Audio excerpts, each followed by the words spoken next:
गृहस्थों के लिए भी एक समाज शास्त्र है और मुनियों को भी संभालने का एक समाज मूलाचार है।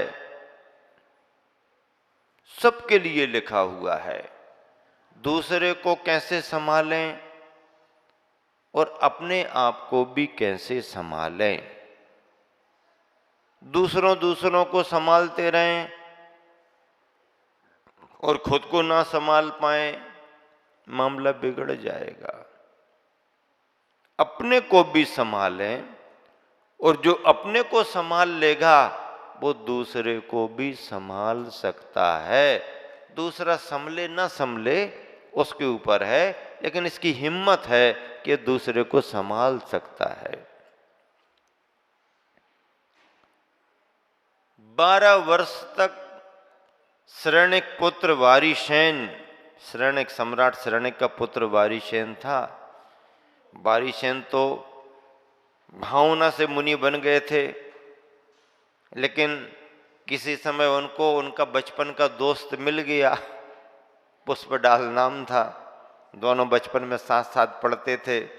मुनि महाराज के मन में भी भाव आया, बचपन का साथी है, साथी तो उठते बैठते थे, मैं तो इतने अच्छे रास्ते पर आगे बढ़ गया, ये भी कुछ सोचे विचारे तो अच्छा रहेगा।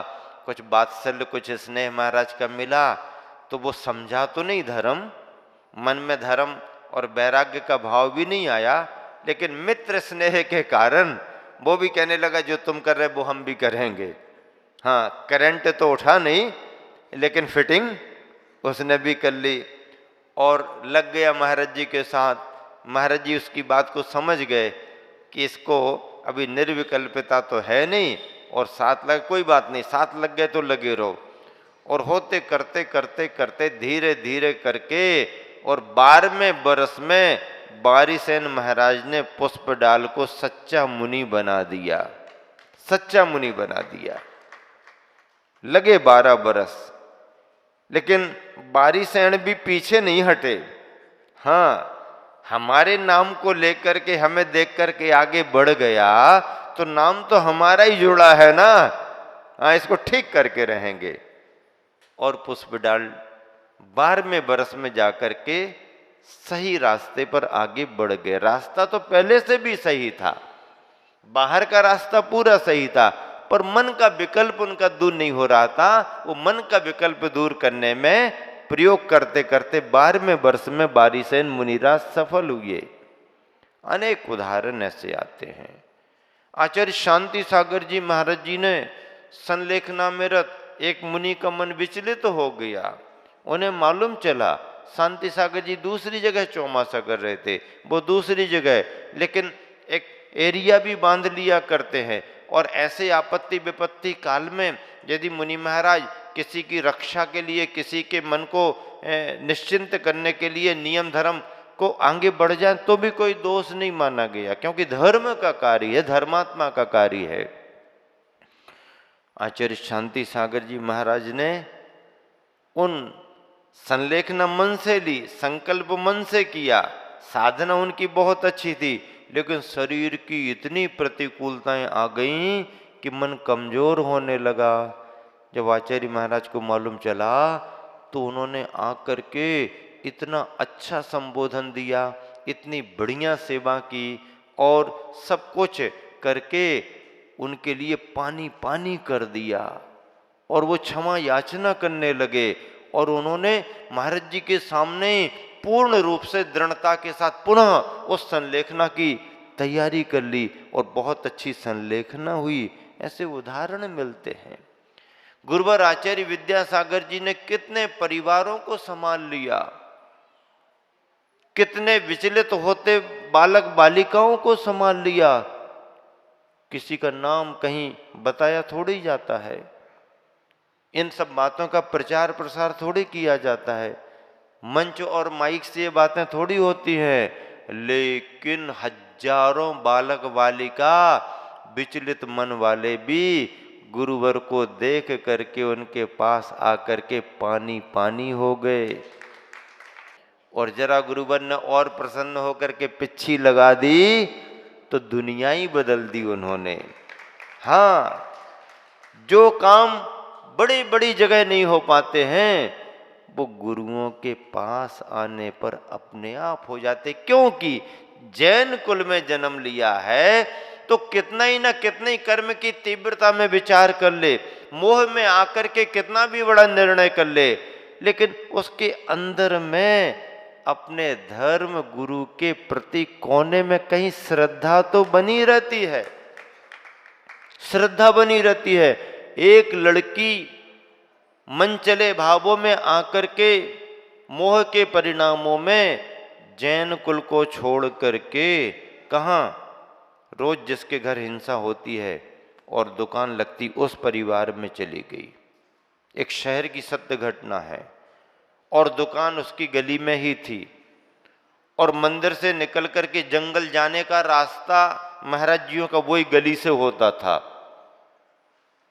वो उस घर परिवार में ढल गई, लेकिन जैसे ही संघ का प्रवास हुआ और उसे मालूम चला कि महाराज जी इसी रास्ते से जंगल को जाएंगे, तो उसको इतनी शर्मिंदगी महसूस होने लगी कि जैसे ही महाराज जी का समय हो वो अंदर चली जाती, समय हो अंदर चली जाती। महाराज जी ने कुछ नहीं कहा, मालूम तो सब हो गया, जाने लगी। और धीरे धीरे धीरे धीरे उसको ये लगा हमारे गुरु निकले और हमें छिपना पड़े, इससे हमारा अभागा और जीवन क्या होगा, और अंदर अंदर गिलानी आने लगी। और एक समय ये आया कि उसने अपने विचार बदले और घर परिवार को छोड़ करके वो बाद में वापस आई। अब क्या है, अब कोई परिवार के पास बचा नहीं, कुछ नहीं बचा, कुछ कर भी नहीं सकते। अब कुछ करेंगे भी तो मर्यादा विहीन हो जाएगा, लेकिन आई तो संरक्षण देना तो काम है। महाराज जियों के पास बात आई, महाराज जियों ने कहा शाम का भूला, सुबह का भूला, शाम को भी यदि वापस आ जाए तो शरण देना पड़ती है। कोई बात नहीं, जन्म तो इसका इस कुल में ही हुआ है, लौट करके यदि आ गई है तो इसे संरक्षण तो दो। भले उसके आगे के रास्ते बंद हैं, वो बाद में देखा जाएगा, लेकिन संरक्षण देना पड़ेगा। और कह करके उसको संरक्षण दिलाया। आज भी वह अपनी परिस्थिति के अनुसार संरक्षण पा करके जो उससे बनता है धर्म में लगी हुई है। ऐसे अनेक बच्चों के साथ घटनाएं घटित हो जाती हैं, विचलित हो जाते हैं, लोभ में आ जाते हैं, आकर्षण में आ जाते हैं, नई उम्र में समझ नहीं पाते, बाद में परिवार परेशान होता है, उनकी जिंदगी खुद परेशान हो जाती है, बाद में कुछ बचता नहीं है। पर यदि हमारे पास कोई चीज आए तो उसे संरक्षण देना और मूल से जोड़ करके रखना, यह सम्यक दर्शन का स्थितीकरण अंग है, स्थितीकरण अंग है। हाँ, इतना अवश्य होना कि हम संभालेंगे तो, लेकिन उसके संभालने की चपेट में हम ही डूब जाएं। हाँ, डूबने की नौबत आ जाए तो तुम जानो तुम्हारा काम जाने, हम अपने को पहले संभालेंगे। और अपने को संभालते हुए यदि अपनी सामर्थ्य है तो दूसरे को संभालना भी बहुत अच्छी बात है। एक बार ऐसा हुआ, एक चींटी बहुत तेजी से भागी भागी जा रही। कौन जा रही? चींटी बहुत तेजी से भागी भागी जा रही। किसी ने रोक करके पूछा, इतनी जल्दी में कहाँ? क्यों बहन, क्या बात है? घबराई घबराई दिख रही हो, हैं? क्या बात हो गई? कोई समाचार आ गया क्या कहीं से? हैं? ऐसे घबराई घबराई भागी जा रही, क्या बात है? अरे रोको मत, जल्दी जाने दो, रोको मत, जल्दी। अरे बात क्या है बताओ तो, बात क्या हो गई? अरे अभी समाचार आया है कि एक हाथी का एक्सीडेंट हो गया। हाँ, क्या हो गया? हाथी का एक्सीडेंट हो गया है। तो तुम क्या करोगी वहां जाके? मुझे ब्लड देना है उसके लिए, हाथी के लिए मैं ब्लड देने जा रही हूं। हाथी के एक्सीडेंट में चींटी ब्लड देने भाग रही। भावना तो बहुत अच्छी है, लेकिन हाथी को चींटी के ब्लड से काम होने वाला नहीं है। हाथी को ब्लड देने के लिए तो गजराज चाहिए, हाथी चाहिए। कोई हाथी दलदल में फंस गया, कौन निकाले? कौन निकाले? चूहा? मैं निकालूंगा, मैं निकालूंगा, सब हट जाओ, मैं निकालूंगा। चूहा? खरगोश? है तुम्हारे घर का कुत्ता? मोहल्ले में घूमने वाले? इनकी हिम्मत नहीं, ये तो यहीं तक के ठीक हैं। दलदल में हाथी फंस गया है तो उस दलदल से हाथी को निकालने वाला भी हाथी गजराज चाहिए। हाँ, जिसमें क्षमता है कि वो हाथी को भी खींच सकता है, वो ही निकाल पाएगा, दूसरा नहीं। ब्लड डोनेशन का कैंप लगा था, भैया ब्लड कौन दान करेंगे, कौन दान करेंगे, लिस्ट बन गई, हम करेंगे, हम करेंगे। जाने लगे, लाइन देख करके एक सज्जन के भी मन में गर्मी बढ़ गई है, सब आगे बढ़ गए, हम ही पीछे रह जाएंगे। कहने लगे हम भी देंगे। अब यार तुम वैसे ही ठीक ठाक नहीं रहते, तबीयत खराब रहती है, काहे को तुम? नहीं हम भी देंगे, सब दे रहे तो हम भी देंगे, सब दे रहे तो हम भी देंगे। लाइन में लग गए, हाँ लो हमारा, हमसे निकालो। निकाल लिया, एक बोतल निकाला और एक ही बोतल निकला, उनको चक्कर आ गया, वहीं गिर पड़े, हड़कंप मच गया, ये करो वो करो, ऐसा करो वैसा करो। डॉक्टर ने कहा 2-3 बोतल उसको बॉटल चढ़ा दो उसको 3-4 बॉटल उसको चढ़ गई, उठ के बैठ गया। क्या हो गया? कुछ नहीं, ब्लड डोनेट किया है ना आपने। एक बॉटल दिया और 3-4 उल्टा लेना पड़ा।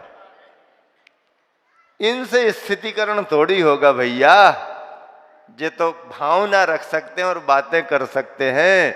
गजराज को निकालने के लिए तो गजराज ही चाहिए। स्थितिकरण अंग ऐसा है। दर्शना चरणा द्वापी चलताम धर्म वत्सली। धर्म वत्सल एक विशेषण दिया है। किसके मन में ये भाव आएगा? जो धर्मात्माओं के प्रति प्रेम रखता है। घृणा करने वाला क्या, द्वेष रखने वाला क्या, पराया यदि मान रहा है दूसरे को तो क्या? हमने अपना माने ही नहीं, हम प्रेम कैसे देंगे तुम्हें? अरे जब तक अपनेपन का भाव नहीं आएगा तुम्हारा प्रेम प्रकट ही नहीं होगा। हाँ, अपनेपन का भाव पहले लाओ, ये हमारा है, परिवार का सदस्य है, समाज का सदस्य है, नगर का सदस्य है, हमारा अपना है। कहाँ तुम्हारा सदस्य है? तुम्हारे तो इतने 5 सदस्य 4 सदस्य, हम 2 हमारे 2, बाकी सब फेंक दो। क्या? हम 2 हमारे 2 बाकी? अब बाकी का क्या करें भैया? आपने तो यही फार्मूला, हम 2 हमारे 2, हम 2 हमारे 2, बाकी सब। ऐसे कैसे काम चलेगा? नहीं, हमारा है, अपना है, संरक्षण है, हमें सेवा करना है। ये सब करके अपना मानना पड़ेगा, पहले आत्मीयता आना। छोटा बच्चा ये हमारे मम्मी पापा हैं, ये हमारे दादा दादी हैं, ऐसा भाव करे। वृद्ध दादा दादी ये हमारे बेटे बहू हैं, ये हमारे नाती पोते हैं। तब तो फिर आत्मीयता का संचार दोनों तरफ से होता है।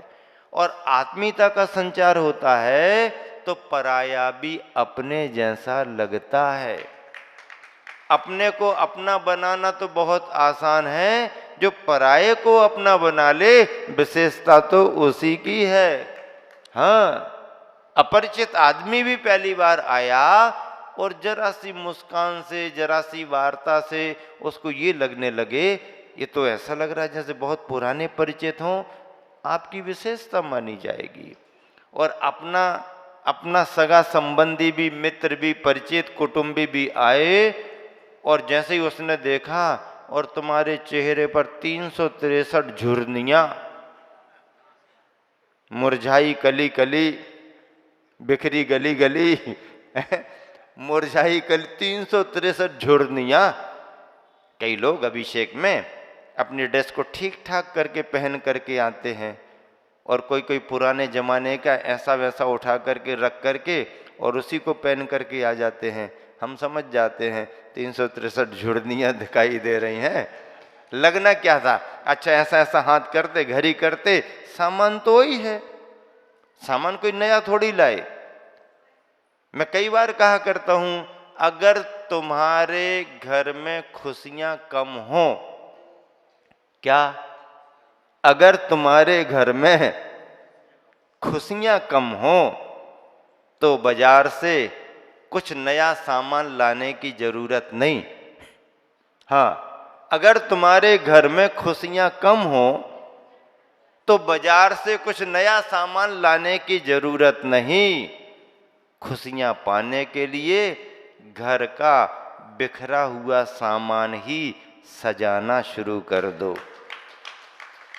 घर का बिखरा हुआ सामान ही सजाना शुरू कर दो। अगर तुम्हारे घर में खुशियां कम है, खुशियां बड़ी हो तो हमारे पास नहीं आना, हाँ जो करना करते रहो। अगर तुम्हारे घर में खुशियां कम हो रही हो, खुशियां कम दिखाई दें, तो बाजार से नया कुछ सामान लाने की जरूरत नहीं है। फिर क्या करें महाराज? लो हमसे मंत्र देते हैं। क्या है मंत्र? अपने घर के बिखरे हुए सामान को ही सजाना प्रारंभ करो, खुशियां लौट करके वापस आ जाएंगी। यही मंत्र है। खुशियां साधन नहीं देते हैं, खुशियां हमारे अंदर की जो संयोजना है वो देती है। खुशियां हमारे परिणाम देते हैं। इसलिए महलों में रह करके भी रोने वाले दिखाई देते हैं और पत्तों की कुटिया में रहने वाले भी बंसी बजाते हुए दिखाई देते हैं। चैन की बंसी। किसकी बंसी? चैन पहनने वाले भी बेचैन दिखाई देते हैं। चैन पहनने वाले भी बेचैन दिखाई देते हैं और बिना चैन के भी चैन की बंसी बजाने वाले ये कौन होते हैं? जो सच्चा सम्यक दृष्टि भव्यात्मा है वो होता है। इस तरह से सम्यक दर्शन के अंगों में आज स्थितिकरण अंग की चर्चा हुई है। स्वयं अपने को संभालें, सभी को संभालें, सब संभलें, सभी को सहयोग दें। सबका साथ, सबका विकास और सबका विश्वास, यही आप सबके लिए मूल मंत्र है। महावीर भगवान की